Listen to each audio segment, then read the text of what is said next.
पाठ 2। दो सहेलियां। सोना तितली फूल ढूंढती इधर उधर घूम रही थी। सोना के पंख सुनहरे थे, इसलिए सब उसे सोना कहकर पुकारते थे। तभी सोना ने रुपहले पंखों वाली रूपा को देखा। सोना बोली, तुम इतने दिनों से कहाँ थी रूपा? मैं तुम्हारे बिना कितनी उदास थी। मैं नदी के किनारे बड़े बगीचे में चली गई थी, रूपा ने कहा। वह बगीचा बड़ा सुंदर है। वहाँ हरे भरे पेड़ हैं, झरने हैं, रंग बिरंगे खुशबू वाले फूल हैं। उनका रस बड़ा मीठा है। सच? सोना खुश होकर बोली। हाँ, बिल्कुल सच। मैं तुम्हें लेने ही तो आई हूँ। वहाँ भंवरे और मधुमक्खियाँ मेरे दोस्त बन गए हैं। चलो, मैं तुम्हें ले चलती हूँ, रूपा ने कहा। रूपा आगे आगे उड़ने लगी।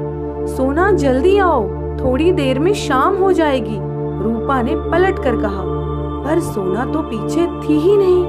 रूपा घबरा गई। वह लौट पड़ी। अरे यह क्या? सोना तो जाली में बंद है। बंटी ने सोना को जाली में कैद कर लिया था। सोना जाली के भीतर छटपटा रही थी। रूपा सोचने लगी, क्या करूं? जाली के अंदर तो सोना मर जाएगी। वह बंटी के पास गई। रूपा को देखकर बंटी बड़ा खुश हुआ।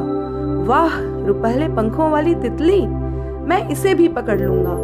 रूपा ने कहा, मेरी सहेली को छोड़ दो, तुम हमें पकड़कर क्यों मारना चाहते हो? बंटी बोला, नहीं नहीं तितली रानी, मैं तुम्हें मारना नहीं चाहता। मैं तो तुम्हारे साथ खेलना चाहता हूँ, पर तुम दूर दूर भाग जाती हो, इसीलिए मैं तुम्हें पकड़ता हूँ। रूपा बोली, अच्छा, तुम सोना को छोड़ दो और हमारे साथ बड़े बगीचे में चलो। वहाँ हमारी बहुत सी सहेलियां हैं, हम सब तुम्हारे साथ खेलेंगी। बस तुम हमें पकड़ना नहीं। तुम सच कह रही हो? बंटी ने पूछा। हाँ, बिल्कुल सच। बंटी ने सोना को छोड़ दिया। रूपा, तुमने मुझे बचा लिया, कहते हुए सोना रूपा से लिपट गई। सोना और रूपा बंटी के साथ बड़े बगीचे पहुंचे। सोना ने इतना सुंदर बगीचा पहले कभी न देखा था। चारों तरफ फूल ही फूल थे। भंवरे घूं घूं करते घूम रहे थे। मधुमक्खियां फूलों से रस बटोर रही थीं। सोना और रूपा ने जी भरकर फूलों का रस पिया। फिर वे बंटी और अपने दोस्तों के साथ मिलकर खूब खेली। शिक्षा।